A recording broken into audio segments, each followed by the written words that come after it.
morning, everybody.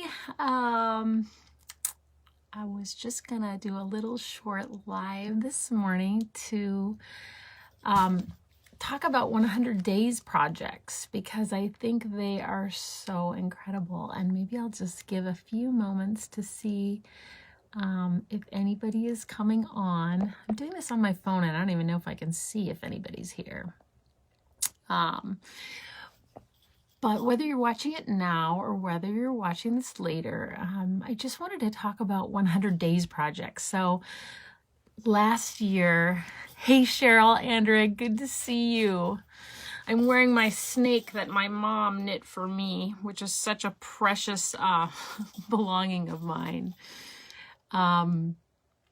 Anyway, I did a 100 Days Project last year. For the first time, I'd seen many artists do this and I watched them and I could tell that they were gaining lots of, like increasing their skills with art. They were also just totally inspiring. It was fun to see them showing up, so I got to know them as a person more. And I thought it was really neat. So, and I'll tell you a little bit about how to pick a 100-day project that would be good for you personally. And so what is a 100-day project? I guess I should start there. So a 100-day project is just something that you commit to creatively do every day for 100 days. At least the ones that I'm talking about are the creative ones. Hey, Amy Halberg, welcome. Hey, Katie. Hey, Lisa, welcome. So you do it every day for 100 days. And you want to pick a project that is something that's doable, something that you can get your mind around doing every day for 100 days. So I think it's good to have a scope of something that's maybe going to take you 15, 20 minutes, because we're all busy, right? We all have so much going on in our lives.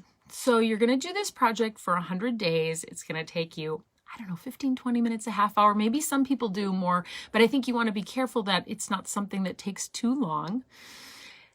And then I think it can be anything that just interests you, something that you want to play with. And it's probably really critical that somehow your 100-day project ties in with your why, or why you're here, what excites you about like your purpose in life. So just to give you an example, the 100-day project that I did last year, every day I brought a message from my spirit animal, Alice, the elephant, that was something that she wanted to share with other people or with the general public.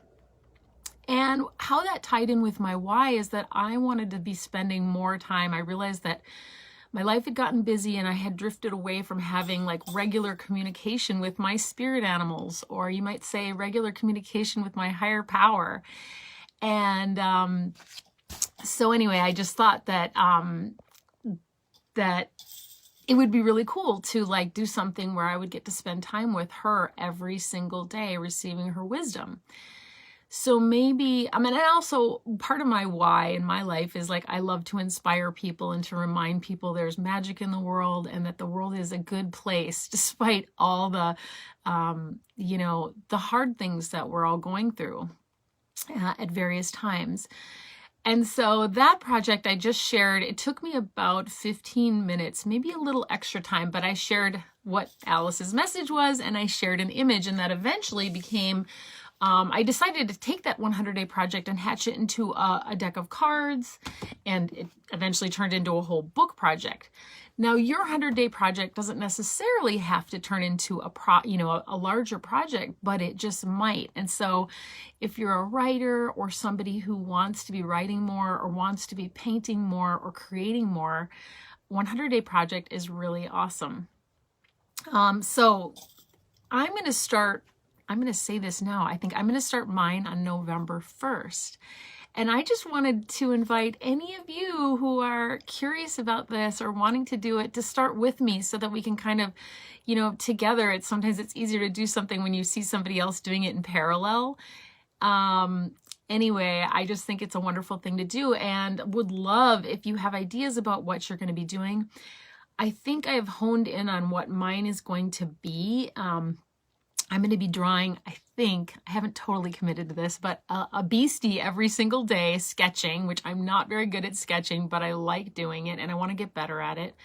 I'm going to sketch a beastie every single day and then share a little bit of wisdom from that beastie from my book that I wrote about wild animal wisdom.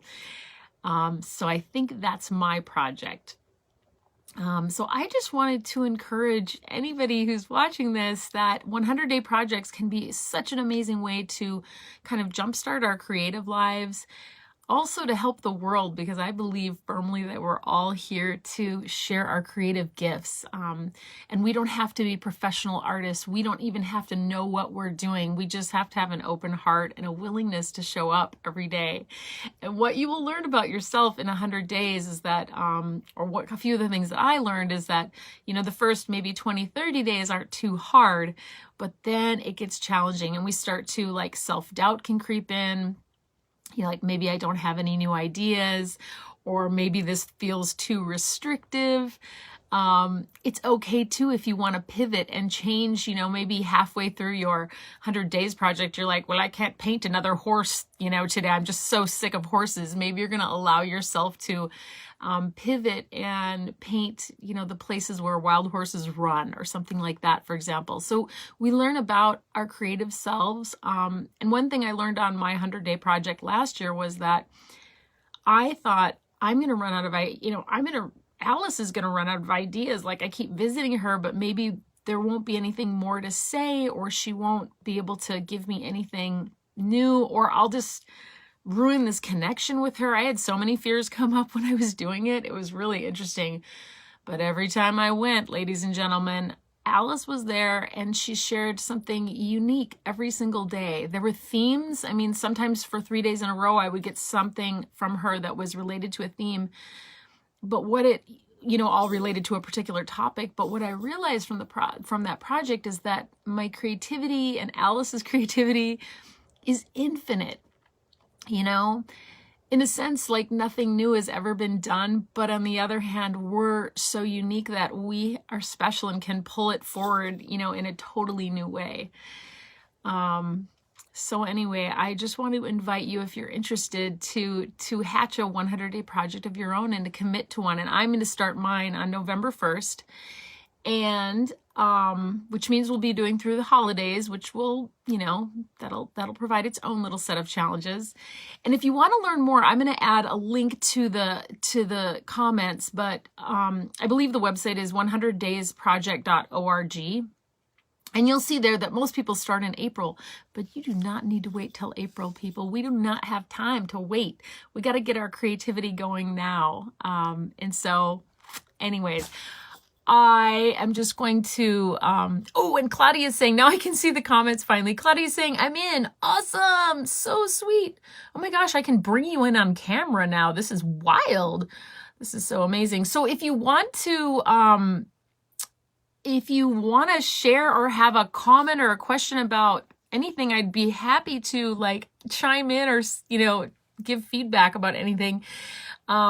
Begin, I think, picking a project that the scope is manageable. So it's something you can do in maybe 15 minutes to a half an hour, because we're all busy people and have stuff going on. And then the other thing is just that somehow it ties in with your why. Somehow it really connects with your soul's purpose. For me, the reason this project with Beasties ties into my soul purpose is there's something about, I want to remind people that there is, we're marinating in wisdom all the time, and all you have to do is look out the window or notice the wild animals that are crossing your path.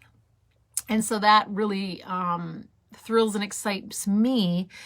I've seen some really cool projects where people just simply give themselves a positive message, and they paint that, or they draw that, or they write it on a scrap of paper. And if you Google the hashtag, or you search the hashtag 100-day project on Instagram or other places, you will see examples of what other people have done, and that those might inspire you. So I hope you do a project, and I hope you share it with me. And this is this wonderful rainbow snake that my mama knit me. She just died at the end of September, and I feel her strongly with me, giving me the permission to continue creating. So thanks for watching, guys, and I can't wait to see your projects, and share in the comments if you've got one you're thinking about. I would love to hear about it. Thanks for watching.